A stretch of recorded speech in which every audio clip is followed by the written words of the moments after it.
Hello everyone.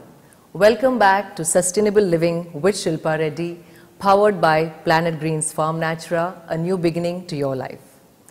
Today is the first episode of Dates County Nature's Tycoon, where I will interact with a young generation entrepreneur who will talk about sustainopreneurship and conscious businesses. Her brand made a very promising mark in the beauty market.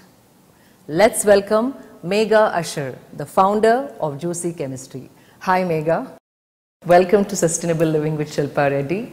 And I'm really honored to have a fellow entrepreneur on my show.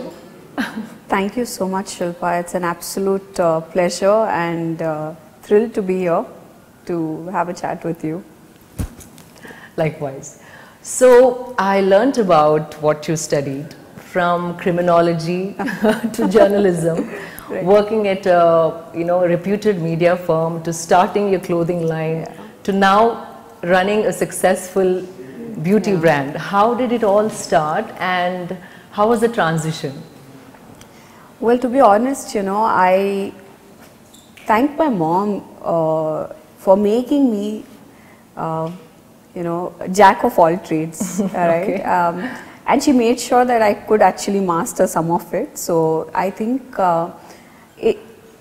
circumstances, make you adapt very quickly.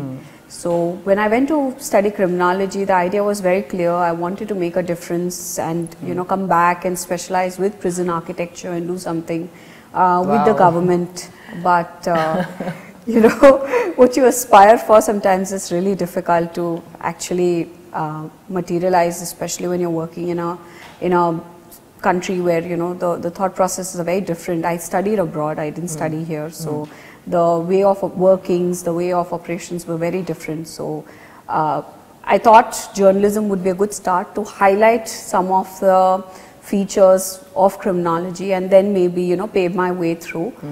So that's how I started working in journalism. I've of course done my master's in journalism, but the idea was always to bring in crime and journalism together through the psychology route. It wasn't necessarily like reporting crime journalism, right. But highlighting the actual issues that we are facing in a society.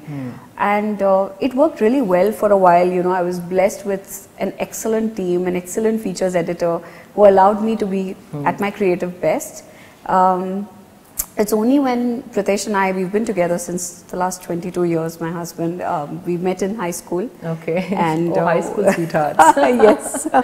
So we even studied in Australia together. We went back, and when we came back, he had to come back because of some family responsibilities. So I had to shift back, and at that point it was coming to Coimbatore where there was very little awareness with regards to criminology. So, I had to find something to do besides just writing features or writing something that may not materialize into something concrete. And at that point I started my design line because I'd always been passionate. I've never worn ready to wear. I've always worn customized clothing, from childhood. My mom was very passionate about it. I think that I can totally resonate with what you just said.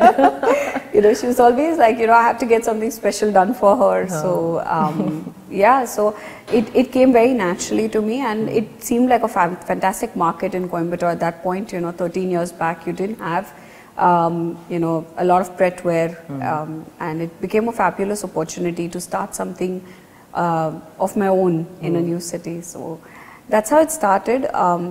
Juicy Chemistry primarily was born out of a desperation because our family business was not doing well. We had to close it down, and it came to a point where the clothing business alone was not going to help survive because my workshop and everything was in Bombay. It wasn't a very practical way to operate. And I personally was suffering with PCOD. I had a lot of skin troubles, and while I was in Bombay, Australia, I used to do my treatments and I used to, follow up and do all what was required. But once I shifted to Coimbatore, it became difficult, with the financial situation that we were in. So we literally thought, let's just look for some decent products that can help with maintaining the skin, not do something magical. Just simple, natural, organic stuff that might just help. It was just literally one Sunday we came across a product and we saw And I told Pritesh, I said, look, this looks really good. I think, you know, this is a new product and they're saying it's all natural. And he was just playing around with the product, right? He just turned it around and he saw some of the ingredients and he said, hey, you know, these are ingredients we used to use at the petrochemical industry, like unit, because they were into manufacturing of, you know, automobile oils and petroleum jelly and the likes of it, right? So he said, we use this. So as consumers, we were taken aback because you don't really expect that in a natural product. Absolutely not. When we saw that, we said, okay, there's something wrong here. And I said, okay, let me try baby care, right? Like, I mean, that might be safer bet. It might be gentle on my skin.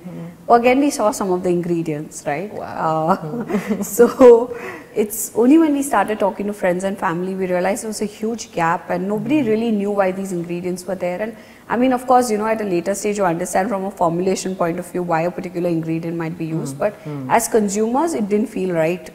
Claiming a product to be natural or Ayurvedic or the likes and having these ingredients. Right. And that's how the research actually started, you know, because I had a lot of backing in research. I had a lot of understanding of how to study research papers. I started reading more and more about ingredients and we literally started Juicy Chemistry with 5,000 rupees in our 10 by 10 kitchen. Yeah. Really? Yes, it was like nighttime experiments, you know, trying to figure out, you know, if we can actually make something that's pure and organic, if it's claiming to be pure and organic. So. That was a beautiful journey. That is, and a lot more to go. Absolutely. But that's fascinating, really. It's, yeah. Now that we've come 8 years down the line, you know, it feels like, still it feels like yesterday, you know, when we were doing it. So, yeah. So, beauty industry is booming, and what suggestions would you give to consumers who are wanting to invest in a product or a brand in this space, and what should they be looking out for? You know, to be very honest, I think as brand owners, the onus is on us to guide a consumer without asking them to consume too much. I feel there's overconsumption right now. You know, there are so many trends and consumers are just confused, you know, and they don't understand that skincare requires patience, skincare requires time. Jumping from one product to another is not going to solve their purpose. It's only going to lead to wastage. I feel consumers need to be very clear what they're looking for. You know, if they're looking for something really organic, they'll need to understand that there is a patience phase, there is a phase where there's a transition involved. It's not as easy as a commercial product that you just pick off the market shelf and start using it and, you know, you don't really feel any different. I mean, you know, it's so funny when sometimes consumer says, oh, you know, I used XYZ product, but yours, it's not controlling odor for more than these many hours, for example, a deodorant. But that's the basic difference between an organic deodorant and a commercial deodorant, right? Like a organic might give you 6 to 8 hours of freshness as opposed to a commercial one that might be laden with synthetic fragrances and the likes, and that might last you for 20 hours, 24 hours, right? And even in the natural category, there are brands that are using synthetic fragrances. So how do you watch out? And if you are honest about what you choose, if you're choosing to go organic, then you'll need to be honest with yourself as well. So is there anything that they can look up for, that ingredients to? I think it's important to read the label, you know, because for us, Juicy Chemistry started by reading a label. And I mean, the certifications, do they help for the customers to gain trust? I think so, absolutely. I mean, it's a differentiator, right? Today, what happens is, but again, what happens is brands, like I say, the onus is a lot on brands to be honest and transparent, because a lot of times you see brands play around with words, right? Like made with EcoCert Cosmos organic ingredients. I mean, there's a huge difference with made with and an actual certified organic product, because when the finished product goes under certification, right from your label, your packaging, your ingredient list, your every stage is checked. But when you're making it with a certified organic ingredient, it means that amongst a plethora of ingredients, you're using 1 or 2 certified organic ingredients. So I think consumers need to get smarter and brands need to get more honest. I feel brands today are, you know, in it more in terms of marketing and jumping on trends as opposed to really being responsible towards their consumers. So at Juicy Chemistry, what process do you have to procure raw materials? How do you audit and how do you maintain the hygiene and purity? You know, that's a good part with having certifications, because what happens is the audits are done for you. You know, all of the farms that we work with go through 2 audits a year through the agencies, be it USDA, be it EcoCert, and the basic philosophy at Juicy was always to make sure we source from the source. Like a tea tree does not grow in India. Okay. It mainly is native to Australia or South Africa. It's native. Is that so? Yeah, okay. Absolutely. So we have gone and taken that effort to go to Australia and source that particular ingredient without a middleman, because you don't know if there's any adulteration happening, you don't know if there's any compromise in quality, you don't know if there's somebody selling you an older stock. That's with right. a certification process, all of that is done for you. Right. So we get our tea tree only from Australia. It's the same with Indian sandalwood, right? We get asked a lot, why don't you get sandalwood from India? But there are no specific regulations, right? There is a lot of grey area when it comes to getting sandalwood from India. Okay. But from Australia, which is the second highest when it comes to sandalwood, it's a native. Australian sandalwood has beautiful properties. So Okay. our idea is to source the ingredient directly from the source, from its native. Like an olive oil will not grow in India. That's right. It'll only happen in the Mediterranean region. So if I have to get the best quality olive oil, and if I say olive oil, does the consumer understand the difference between a pomace or a virgin or an extra virgin?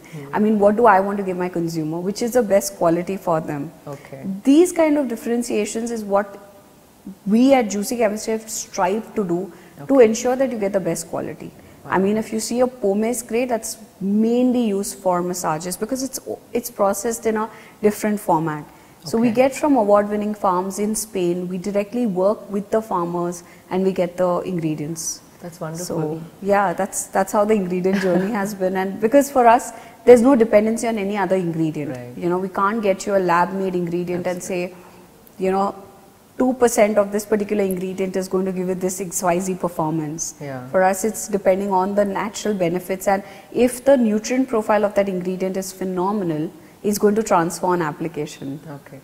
And what is the research, formulation, manufacturing and the packaging like at Juicy Chemistry? You know, from day one, it's been Pritesh and me. Okay. It's So the most research is done by you both? Yes, yes. Okay. The ingredient research, how to identify, to actually go through research papers, study them in depth and understand. Say if I say cacao plum has ascorbic acid, I should have research papers backing it, plus the product that I get from my supplier or manufacturer, it should show that this actually has vitamin C, right? So And the formulation happens? the formulation Pritesh takes care of. Really? And yes, so we have now formulators on board as well, but the idea, the actual base formulation, everything is planned by Pritesh. Okay. So yeah. And what thought has been put behind packaging? We started slow, you know, when we wanted to start with the packaging. For us, the idea was very simple. It had to be recyclable, it had to be you know, sustainable. To be very honest, I stay away from talking too much about packaging because I think no matter what you do with beauty industry, there is a lot of wastage in terms of packaging, because you know, when you say recycling also, not everything goes through the recycling bin, you're right? Like, not consumers are not okay with taking that effort and doing what is required unless it's the brand, you know, which is collecting back the packages or taking that effort of recycling. You don't see that happen very cautiously. So while we've done our best to ensure like 95% of my packaging is glass with aluminium or paper, and then the balance 5% is highly recyclable PET-G bottles approved by EcoCert. We even have to submit like pump drawings and everything to EcoCert. To ensure that it can be recycled and so on. So we try our best, but I think it's still a long way to go in terms of packaging. And also we need more alternatives, I guess, to also... Yeah, I mean, you know, funnily, you know, the industry wants sustainable options, but to be very honest, like right now I was looking for an alternate to glass because, you know, if you want to increase your distribution, you want to start sending it out internationally, even in larger quantities. Glass is not the most practical option because if one thing breaks and leakage happens, the entire package is destroyed. But you know, I was looking for these innovative options where, you know, packaging has been done through sugarcane with wheat, cornstarch.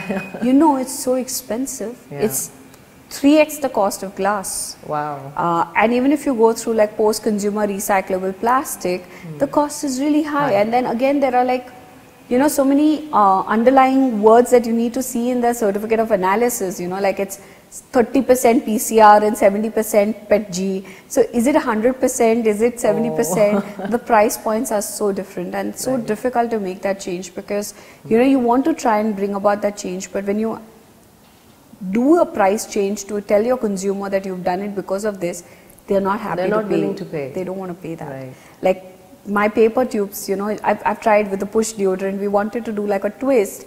The inner layer is plastic. Right. So everything is like an eye wash. And if you want to do 100% paper tube, which I do for my deodorants, the problem is in summer, you know, it will melt a little bit. If the oil seep into the paper, consumers not happy about it, right? They'll be like, oh, you send me a damaged product, you need to refund. So it's a double-edged sword. Yeah, it's a double-edged sword. I think sustainability is a very large word, and we should do as much as you can, you know, the maximum I think brands are going to take a long way to go, and consumers need to support brands for it to actually be successful. Right. So what is your idea of sustainability, and how do you practice that at your workplace? You know, it's all the small steps that we are trying to take, you know, and we started it very slowly. We started omitting bubble wrap, shrink wrapping, you know, the out of plastic packaging. I think now the next goal is to remove the plastic tapes that we use. I think because paper tape is ridiculously expensive, and also they don't sometimes survive through I've had this the rough mishandling what transport guys do, and especially during the rains it's very difficult. So we're trying to make these small tweaks.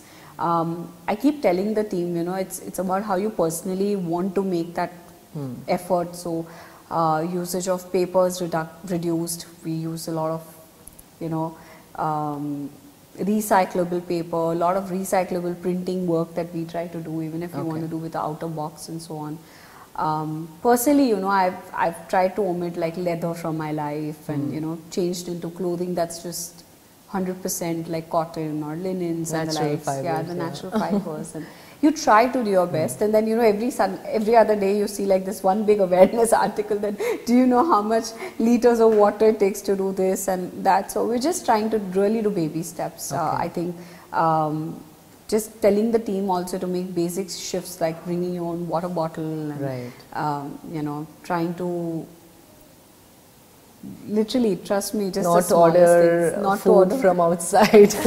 No, I think I'll tell you, we are guilty of that. We do Swiggy here and there, because sometimes it's the savior, right? Like in the night if you're working, especially late night. So, but try to reduce it. Yes, we try to reduce it. We try to do a lot of On a personal front, what do you do at home which stands as sustainability? Oh, you know, at home, it's funnily after Juicy, because we got so conscious, we've reduced so many things. You know, we eat everything at home. Most of it is home cooked meals. Oh, wonderful. Very simple stuff. Like I said, you know, for me, it is a conscious choice to go into using everything vegan,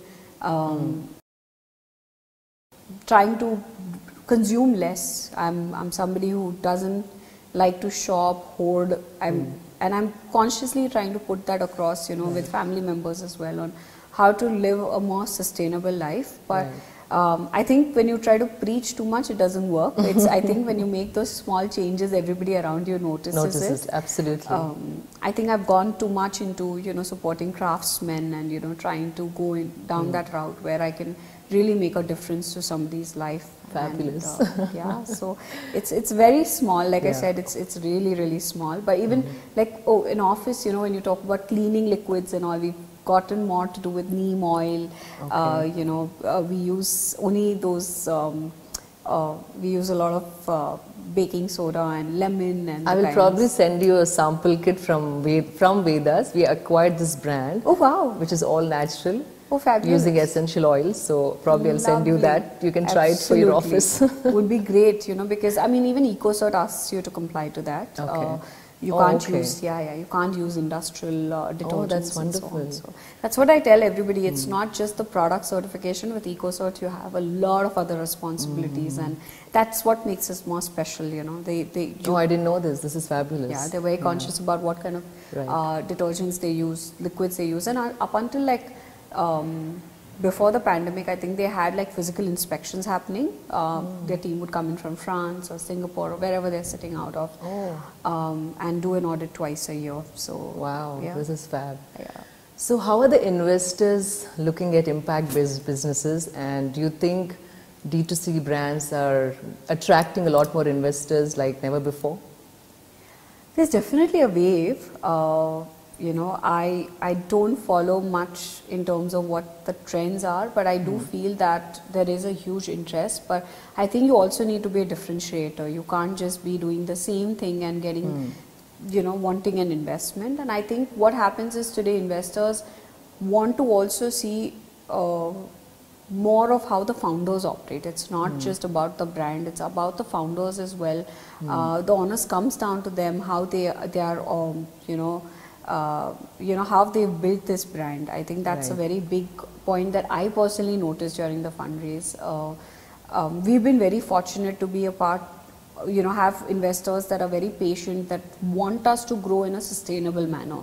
You know, the idea is not to just rush in an unsustainable manner and just grow the company to a point and, you know, have nothing to show for, right? Just numbers which come at a very heavy cost. We're very blessed that we don't have that kind of pressure. So I think investors today want to invest in smart D2C brands and, you know, brands that have been able to call a category their own. Like I think when we talk about organic, I can safely say that people can think of juicy chemistry, you know, that the name comes to the mind is juicy chemistry. I think you need to have your core proposition right. You need to ensure that it's not a mix of little bit of this, little bit of that. I think that differentiator is very important. But yeah. Super. What are your expansion plans? You know, I think retail seems very interesting at the moment. It seems like, you know, things have opened up and people want that physical contact. And so definitely with our first store in Chennai, outside of Coimbatore, the response has been great. We hope to have more store-in-stores and physical stores in metros, at least from the company, by end of this year, a few of them at least. We are venturing into India's first certified organic makeup line. We're launching an entire range of... Oh wow, that's exciting. Yes, it's work in progress, and we're extremely excited about it, because I feel there's a gap in terms of, you know, finding the right foundation match for Indian skin tone, finding the right concealer for Indian skin tone.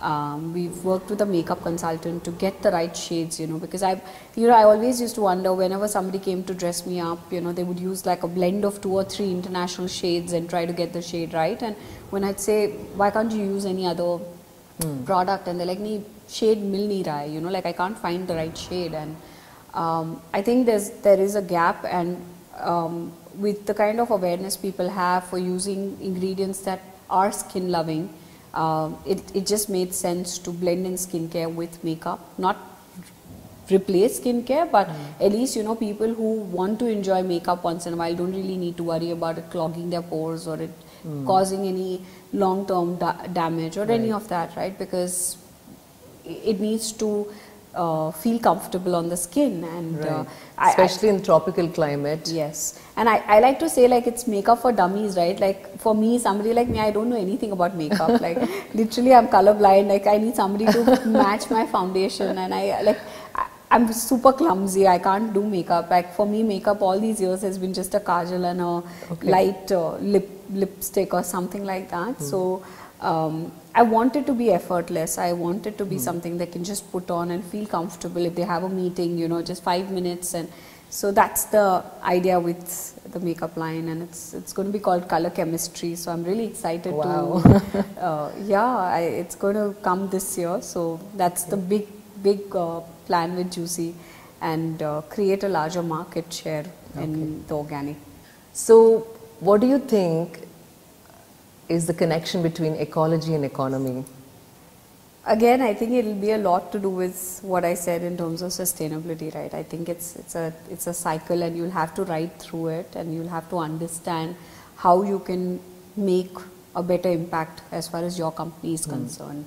I'll give you a small example. You know, at Juicy there's hardly any wastage because we don't use ingredients that cause any kind of external output, right? Like if I'm using fruits and fresh juices in my soaps, the fodder actually goes for compost, it actually goes for feeding cattle and so on, right? The entire end process. So the waste is managed. The waste is managed completely. You know, Wonderful. we do a lot of composting, we do a lot of feeding of cattle, and like one of the soaps uses rice water in it. So when we cook rice, you know, it's fed into the temple. You know, we send it out for people. So there's very less wastage that happens. So I think it's something about how each company wants to identify and understand how they can bring in ecology and blend in with the economy of their company. I think it's very important. Wonderfully said. So last thing, I usually ask my guests to make one resolution to make their life more conscious and more sustainable. Would you like to make one resolution on my show? I think the one thing I want to really stop is, I think twice a week I order tea from outside and it comes in that tea flask. And it kills me. It feels really, really bad that, you know, I'm ordering tea, you know, just for myself, and it comes in this big carton which has like inner layers and so on. Right. And I know for a fact that those inner layers can't be recycled very easily because, you know, when we were in talks with somebody for sheet mask, you know, I was this close to launching it, and because it was completely biodegradable and all of that, but the outer packaging requires multiple layers of microplastic which cannot be recycled. That's right. So I actually scrapped that entire project. So I'm really trying hard to stop ordering this tea that you order. Trying to make something in-house. I don't want to even use those dip tea bags, right? Like for tea or coffee. I've been telling Pritesh we need to stop that. So you're pretty sustainable that way. Yeah. I'm so glad we had this conversation. Thank you. Such an insightful conversation and so committed to what you're doing, and no wonder Juicy Chemistry has this place in the market. Thank you so much, Shilpa. It's an honor, and I feel each brand, you know, we have miles to go before we sleep. So it's always best to look at things that way. Thank you once again. Thank you so much. Thank you for watching this episode. Hope you all have something meaningful to take back. See you all next week. Signing off, Shilpa Reddy.